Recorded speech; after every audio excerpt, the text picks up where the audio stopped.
Hello, everyone, and thank you for joining me. I'm just going to start listing some emotions. Shocked, but not surprised. Appalled, angry, sad, embarrassed, ashamed, hopeful. Yes. Yes to all of that. If you've been experiencing this, you are not alone. I'm doing this episode today because myself, my clients, women in my community, some friends and family, I've come to realize we're all kind of in the same place. And a week ago, when I was feeling completely powerless, and I'll even say it, stupid and uneducated on the topic of racism, someone, almost like that feeling of I was so overwhelmed I was drowning and somebody put their hand in the water and pulled me out. And I want to offer that to you if you are feeling just overwhelmed with everything that is going on. And specifically speaking to the white women. I am a white woman, as a business owner. You know, what we know in business and marketing is we tend to attract people who are like us. It's no surprise that my community is made up of type A white women. There have been several conversations that I've had with people who are in different places, from those who have lived through the riots in the 60s, the 70s, the 80s, the 90s, who've been a part of organizations who said they were for the cause of ending racism, but didn't put their actions behind their words. And also those who are younger, who are saying, yes, finally, we can do something about this. And, and I know there's probably some who have this sense of like, we've been through this before. It's going to be all excitement while everything is in the news. And as soon as that goes away, people are going to get comfortable again. And while I understand that feeling and that fear, because I've thought about it in myself too, I'm really fired up right now, and trying to manage it so I don't burn out from all of this. But there's this sense that this is different. Right now is different. You can feel the energy and the momentum behind this movement. It may be the pandemic and unemployment fueling the anger, but let's face it, racism has been allowed to fester and grow in the United States and around the world for too long. So many people are joining this cause, and rather than worrying over much about what's going to happen after, I want to recommend that we focus on what is the work to do right now, right?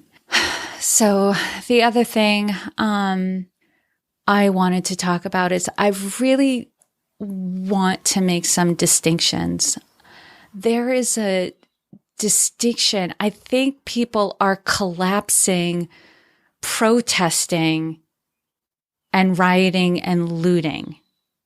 They are not the same. Protesters are not rioting and looting. There is a small population who, for whatever reason, is overcome and feels the need to do that, to riot and to loot. And I have even seen news reports that quite a bit of the looting isn't being done by the rioters. They're being done by organized criminals, kind of like a bank heist or a jewelry store theft. They're organized and they're using the riots to loot. I don't agree with rioting and looting. I don't advocate it, but there's also a part of me that asks the question, what would bring somebody to the point where they felt that that was a necessary action. I don't want to judge it. I want to understand it. Or a big part of what I teach my clients is our strategies and how we handle stress, right? We can judge, we can blame, we can lash out in stress, but it only gets us so far, and it typically doesn't solve the problem.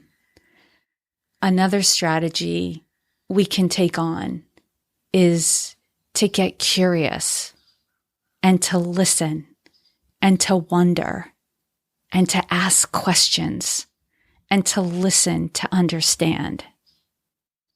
And it's on the flip side too. I know this will be unpopular, but there is a question in my head that asks, what systems are in place that have what would be decent and peaceful human beings beat up protesters and be violent towards peaceful protesters? These are hard questions, and they're not going to get answered quickly. But we have to, if we want the answers, we have to stay in that uncomfortable place and acknowledge that not everyone sees the world the way we see it. Another incredibly upsetting event that happened this past week happened at Lafayette Park, where peaceful protesters were attacked by police to clear the area so the president could cross the street to take a picture of himself holding a Bible in front of St. John's Church. That horrified me and it scared me. Not to say that everything that had come before it wasn't horrific and scary and wrong. Just sharing my own personal perspective as citizens of the United States of America, and for myself as a citizen of the United States of America, I pride myself on the fact that I live in a country where people can be heard, where there is free speech and protections for the press and for people who assemble peacefully to cry out against injustice or for their cause. I may not always agree with what they're saying. It may go against what I believe, and it may strike a nerve in me. But there is a part of me that is so proud that we can do that without fear of harm or incarceration. That our voices will not be suppressed just because our ideas are unpopular. The other hard truth is that we've seen this in the past. You know, I think about the videos I've seen of protesters in the 1960s against racism and the police brutality that occurred during those peaceful protests.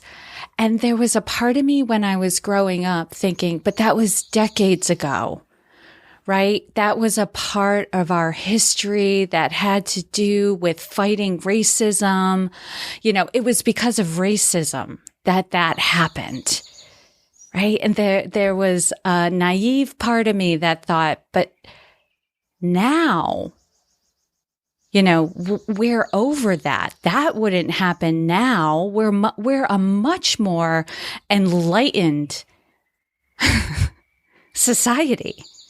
This could never happen in the United States of America today. It's 2020. And so I think part of my upset over Lafayette Park was recognizing my naivete and recognizing that our freedoms are being taken away, or at least there is an attempt right now to take away our freedoms. And that shocked me to my core. Now, I know there's work being done to correct that wrong and to make sure it doesn't happen again. So I want to speak to what, myself and a lot of my clients have asked, like, what can I do, right? We're type A. We're doers, right? We figure it out and we do something and we take action, but it's so overwhelming. There's this question of where do I begin? And I want to use this analogy because it's something I understand of running a marathon. Because this is the thing. This is a marathon. We're not going to solve this problem overnight or next week or next month or next year. This is going to take millions of people, years to dismantle. And when I say this, I mean racism and the systems that are in place that allow for it and perpetuate racism. So this is a long haul, and it's going to take daily work and being uncomfortable and showing up and speaking up. So before you get all overwhelmed, because I was there, I get it. There was one day this week I had become so overwhelmed and so exhausted that I had to leave my desk early because I couldn't sit in front of my computer any longer. My body hurt so bad. I had absorbed so much in that one day that it just overwhelmed, and my system obviously became inflamed. That was a red flag. So don't do that. So the analogy I want to use is one of running a marathon. Now, you may not sign up to physically run a marathon, but I guarantee you there are things in your life that theoretically could take on the analogy of a marathon. And I think this one definitely does. Now, if you want to run a marathon, there's a lot of things you can do to get started. You can research apparel, right? The appropriate apparel you should be wearing while you're training and when you run your race. You can research nutrition plans, right? Which ones will set you up to fuel you the best without taking in too many calories. You can research workout plans, right? Whether it's running or other sorts of strength training and cardio to help condition your body.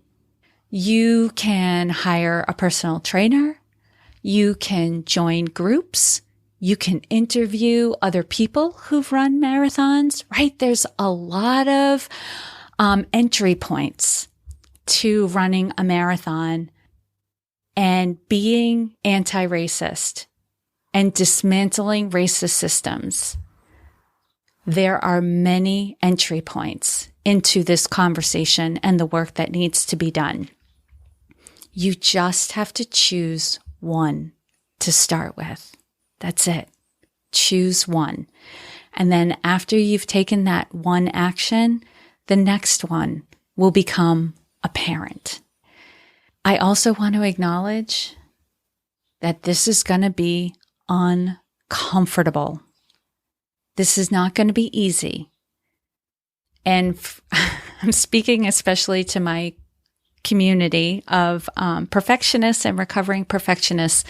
We're going to do it wrong, right? And that's okay.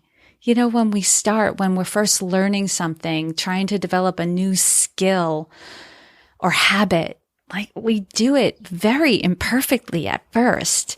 But if we need to be good at something before we get started, we won't start many things, right? We won't get better. So there are going to be times where you're going to be wrong and you're going to misspeak. And, it's going to make you embarrassed and uncomfortable. But as long as you're willing to own it, to acknowledge it, to take responsibility for it, and apologize, you're going to be okay. You are not alone. We are in this together. Now, many of you know that I am a huge fan of Brene Brown, and I know many of you are as well and love her work. So here we are. Now's our chance to really practice being vulnerable, being uncomfortable, standing in the fire and listening to others and recognizing in ourselves things that need to be healed, need to be acknowledged, and need to be addressed.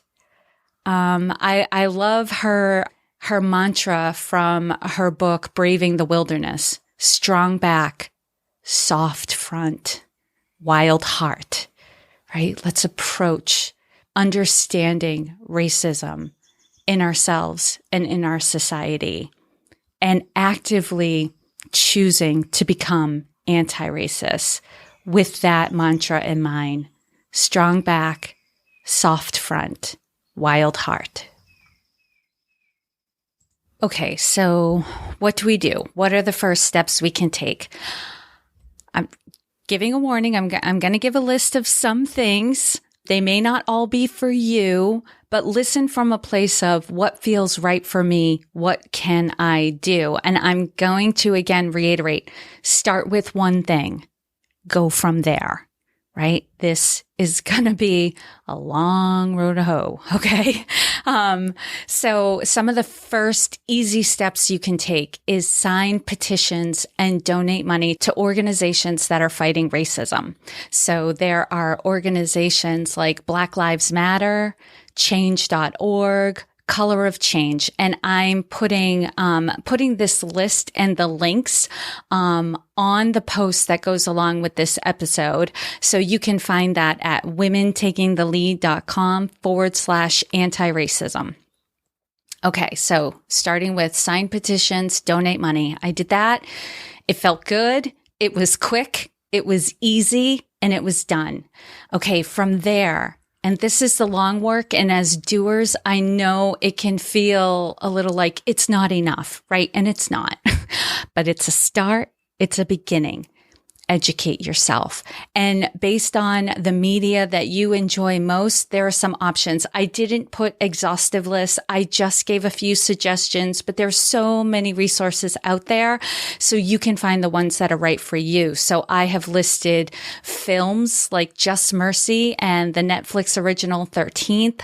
There are books like How to Be an Antiracist by Ibram X. Kendi, White Fragility by DiAngelo, and Me and White Supremacy, Combat Racism, Change the World, and Become a Good Ancestor by Layla F. And I hope I don't, destroy her last name, Saad. And also when you're buying books, please consider buying your books from Black-owned businesses. And I put a link to an article that lists 10 of them. So you can pick and choose. And I did peek into some of the links and explored them. There are audiobooks and Kindle versions in there as well. There's a Google Doc that I'm going to put up that someone in my community shared with me. I'm labeling it massive resource list, right? So go in there knowing that this is going to be a humongous list of resources. Don't get overwhelmed by it. I have also listed some articles on how to be an ally, and another resource that was shared by my community, by a woman in my community, was a website for the Center for Transformation and Change. So Dr. Kathy Obear, she has been an activist for over 35 years. And what I really appreciated about her website and, kind of helped influence this post is if you're going to take on social justice, you really have to take care of yourself, right? You will burn out if you do too much too quickly. So to all of you, I just want to say, I love you. This is only the beginning. It is going to be hard, but I am here for you. If you are listening to this and you are struggling and you're feeling alone and overwhelmed, please reach out to me. I am at Jodi at womentakingthelead.com. I am, putting this out there to my community. What would you like to see? What do you need from me? Let's start talking about that. I want to use this platform for good and as a resource and as a safe place where we can have hard conversations, right? So I hope this was of value to you. It was of value to me. And here's to your success. Our deepest fear is not that we are inadequate. Our deepest fear is that we are powerful beyond measure. It is our light, not our darkness, that most frightens us. We ask ourselves, who am I to be brilliant, gorgeous, talented, fabulous? Actually, who are you not to be? You are a child of God. Your playing small does not serve the world. There is nothing enlightened about shrinking so that other people won't feel insecure around you. We are all meant to shine as children do. We were born to make manifest the glory of God that is within us. It's not just in some of us, it's in everyone. And as we let our own light shine, we unconsciously give other people permission to do the same. As we are liberated from our own fear, our presence automatically liberates others. Again, thank you for joining me, and here's to your success.